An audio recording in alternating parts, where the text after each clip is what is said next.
Hello, everybody. Welcome to my weird and wonderful world. And before I begin the main subject, I just want to quickly remind everybody that I will be doing a full ranking and of the Beatles songs. That's ones I chose 10 out of 10. A couple of days ago, I did a full ranking of all the Beatles songs. You can go check it back, but I had wrote them all down, wrote the score, and then I had rated it from so with the rankings and get to that quickly, just to give you a quick look at that. So the Beatles albums ranked, those were the numbers and that. But you can go back and check out the full video. I'm pretty happy with that video. I like how that came out and everything.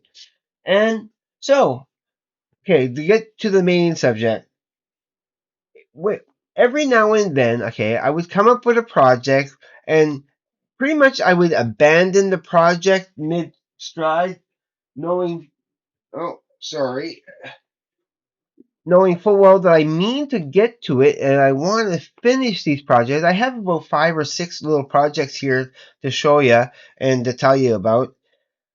But the first thing I want to show you, okay, and I keep meaning to finish these and I don't get around to it because I work. I'm doing this. I try to balance out my life and everything, and try to get everything done. But it sometimes things get away from you, either because I don't have the focus or the opportunity to get back to it, or like with some of the other things, it's not knowing how to go about getting stuff published or going about getting things copyrighted. So technically, as I'm presenting this on my channel, this will act in a kind of a sort of a copyright thing. Now, back in the day, like especially 20 to 30 years ago, you could just if you have some designs in that, you can just mail it to yourself, certified mail. That way, there when it comes back, you take the package, you don't open it, and then you have a because it'll have a date on it, and they would have to prove that they came up with that same project before that date. And so I could have done that, and I should have done that to a couple of these things here, but again, it kind of gets abandoned. But the first thing I want to kind of talk about, this is my second take because I kind of rushed a little bit too fast through it the first time. I need to take a little breather and and show you guys properly. I had started a an illustrated. I call it the Tools Illustrated Lyrics. Okay, and what I was doing is like very very carefully, drawing my. I'm not going to show you every page, but I'll just show you some of the highlights here. There's a table of contents. Those were the albums I'm going through. So it starts off with Opiates, trying to there's the song Opiate and the accompanying picture to go with it. Then of course there's Undertow, and then starting with Intolerance, and then within each chapter of each album, I'm trying to include the faces of the band members, or so on and so forth. You know, with Anima putting there's Adam Jones. I still need to do Danny Carey and Justin Chancellor, and I should try to include Paul Diano, but I didn't. But I might. I will probably by the end there. But I ended up the last thing I ended up doing was with Third Eye, and I didn't start my favorite album, which is Lateralis. because I need to take my time. I want to do it really well because it is my favorite album of all time. So yeah, that's where I kind of stop for now, but I mean to finish. I also have another painting, not painting, but another picture. It's going to be huge, okay? That I need to do for somebody. I'm going to be starting that in like the first week of November. I want to try to have it done by Christmas, so that that it'll be done and everything. But that is a big project, and I would love to document that for you, but I don't know if I will or anything because that's a hard setup. And I still need that again, even with my Spider-Man picture that I was filming for you. I kind of didn't get around to finishing that. I got about a little bit more halfway through. I only need to do a little bit more with the background and color it in, but yeah, I kind of want to finish doing that for you too. It just goes to show that I have so much things planned and wanting to do and finish, but I never get around to it. And the same token as the tool book, okay? And this is like 12 to 13 years old by now, okay? I only have 8 pages, but I was doing a comic book, okay? Creating a comic book based on my favorite album of Lateralis. So I started with The Grudge. There would be a front page, like page one, like the introductory page that I haven't done yet. But then here's page two and three. Oh, wait, is that correct? No, that's in the wrong order. I want to make sure it's presented properly. So that's how that would go. And as you see, okay, it would be the song starts with a press of a button, so you hear and then each panel would go with a measure of the measure of the bar of the song. So it'd be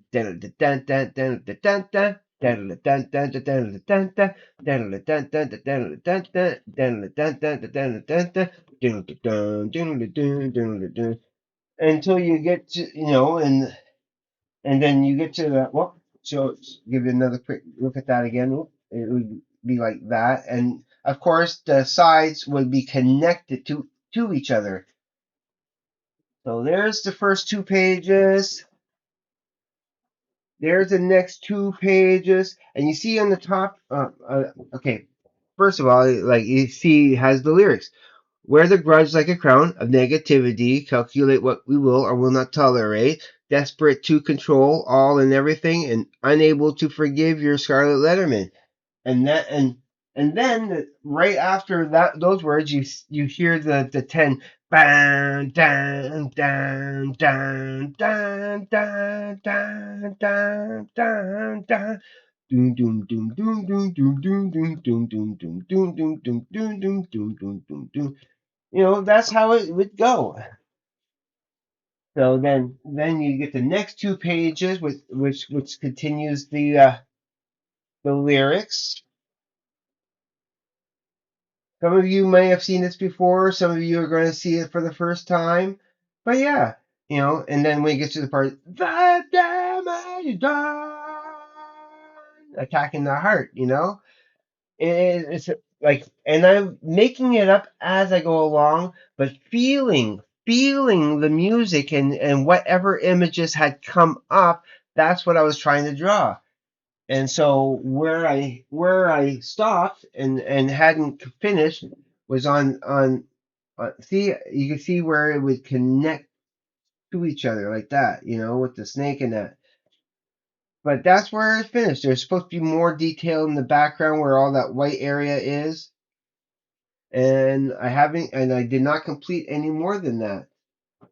So again, that's another one of my abandoned projects that I wish I could get to, and I will eventually, once I have enough time and energy and focus to get to it. So another thing, okay, another project, I think third or yeah, this would be the third or fourth, yeah, the third project now that I'm going to talk about. And this I can't really show you because it is on my portable drive here, my memory, my big memory, my 1 terabyte. I have a book of poems that I wrote that I am going to be looking like very soon. I want to look into publishing those because they're personal. They were written in 2000 and I would say 2008, 2009, somewhere in that area of time when I was living up in Montreal, and they are personal to me, and they are deeper than they may than people may suspect. But I absolutely will try, and if I can, to publish them and see what can maybe come out from that. Who knows? Maybe I might be a famous poet. I think they're great, and I think I would love to be able to get that published. But again, that's something I kind of stalled on. These are like again, these are either unfinished or just I haven't followed through and doing copyrights on stuff.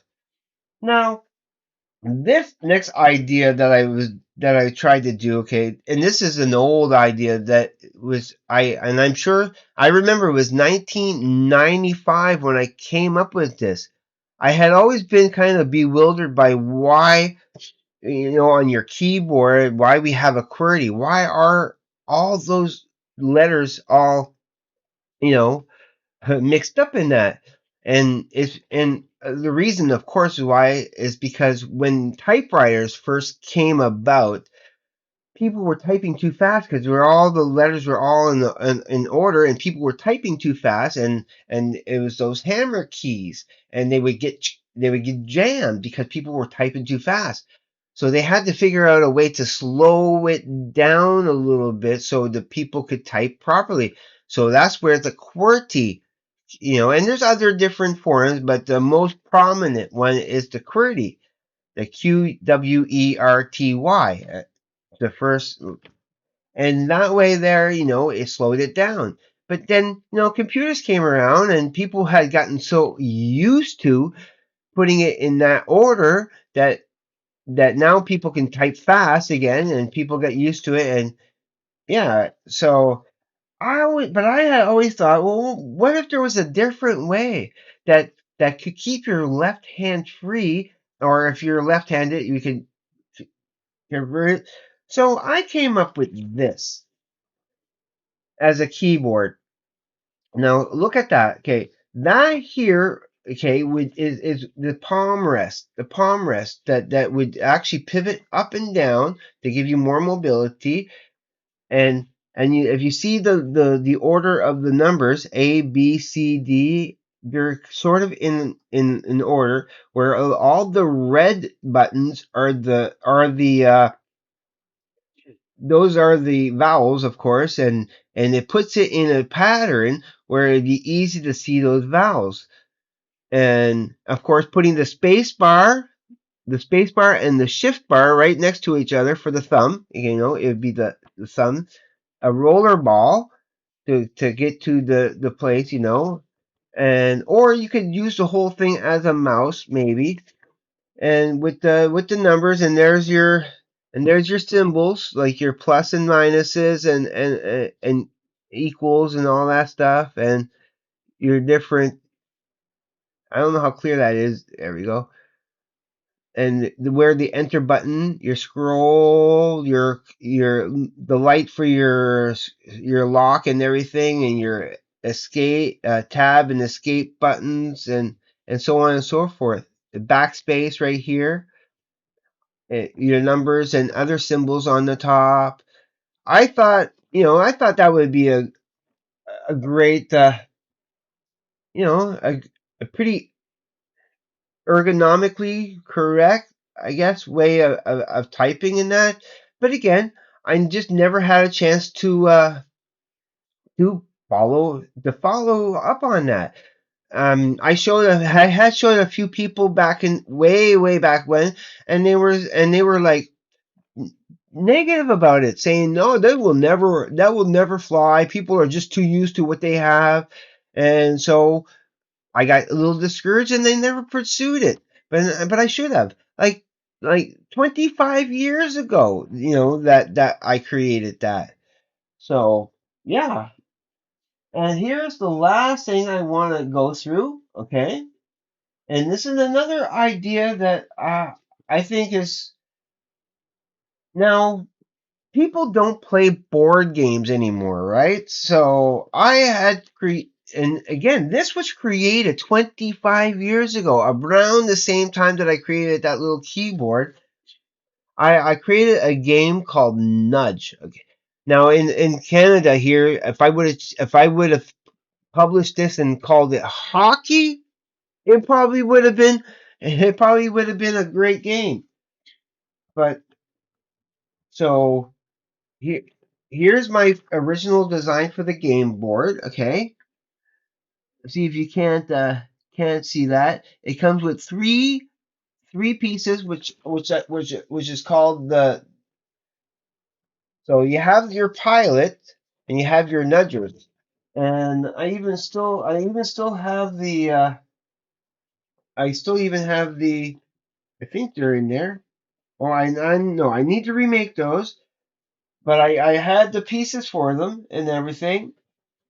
And this would be the prototype. That's the prototype of how the board would look, with the blue side and the red side.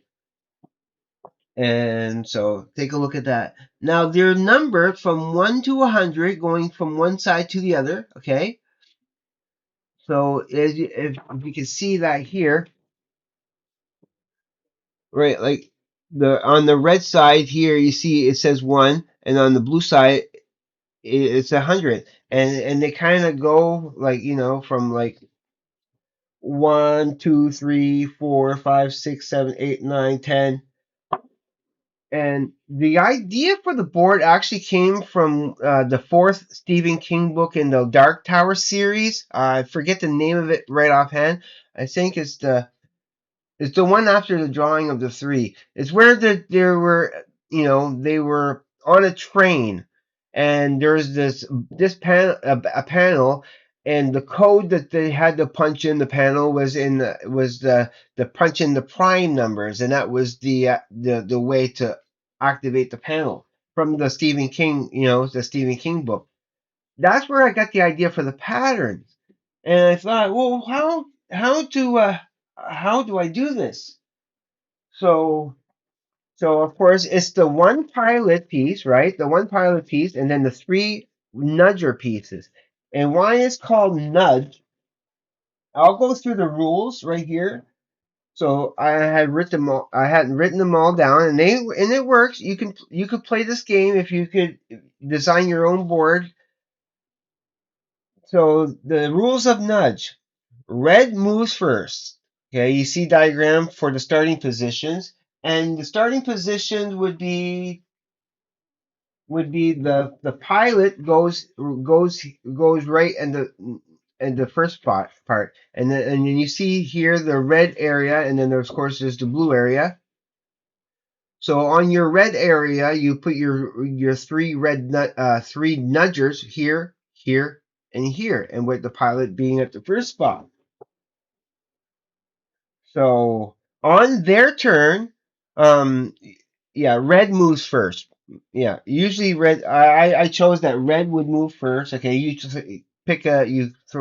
toss a coin to see who goes first. So on their turn and one at a time, a player may move a nudger anywhere except the gold area, or yeah, the gold area here in that area. So your nudgers can move forward one at a time. You take your turns one at except the gold areas at positions 1, 2, and 3. If so, if your nudger gets pushed into that area by the other nudgers, it gets removed off the game board. Both sides for both players. No two pieces can occupy the same space, of course. Once a path is cleared, the pilot may advance to a higher number only. It can only go up to a higher number. You can't go down to another number. You can't go lower in number. A nudger can only block another player's nudger until the pilot passes the opponent's color field. So once your pilot passes over to your opponent's color field, okay, and that's positions 50 from between 56 to 97. Whereas the nudger, I'll read that from the beginning again. A nudger can only block another player's nudger until the pilot passes into the opponent's color field. Whereas now the nudger can push your opponent's pieces away from the connecting side.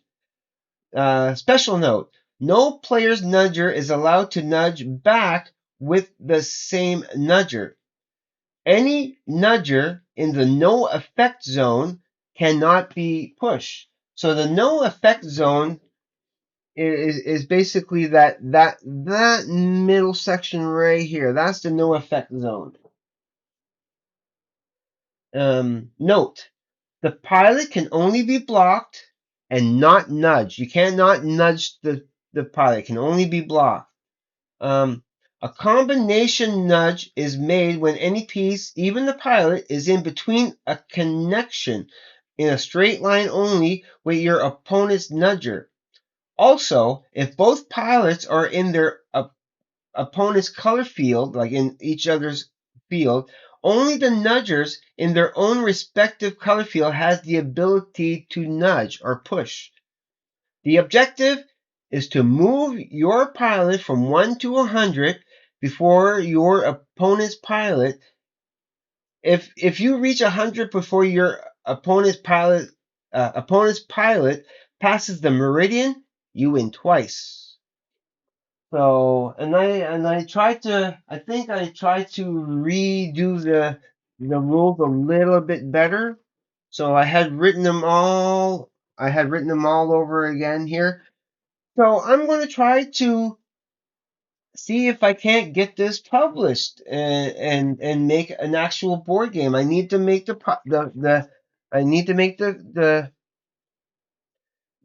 pieces for it again. I had the pieces, but I seem to have lost them.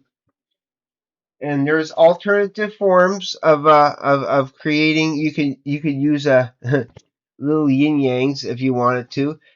See, it gives you a little idea of your starting positions with the pilot being here, and then the three nudgers kind of blocking the way. Of course, as soon as you move your nudgers out of the way, you clear your space so your pilot can go through. And those are those are the no effect zones where if you're near those areas, you cannot be pushed. Of course, it's just a part of the rules.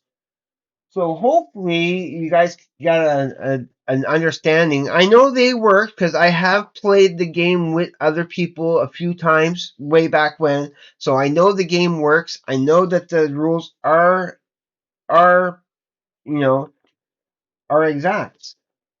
So please tell me if you have any comments or ideas, like how I could pursue this and make this, make this reality. But those are just some of the ideas that I start and haven't, either I abandoned or just wasn't able to follow through in the way that I wanted to.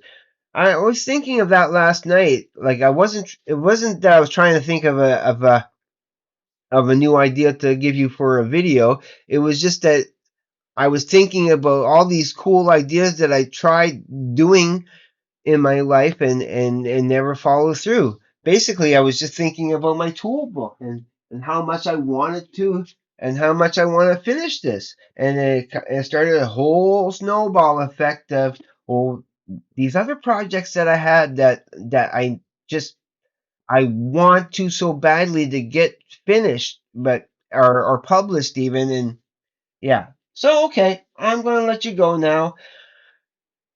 You know how much I love you all out there. I love doing this. And like I say, look forward to my ranking of all the 10 out of 10s for the Beatles songs coming up very soon.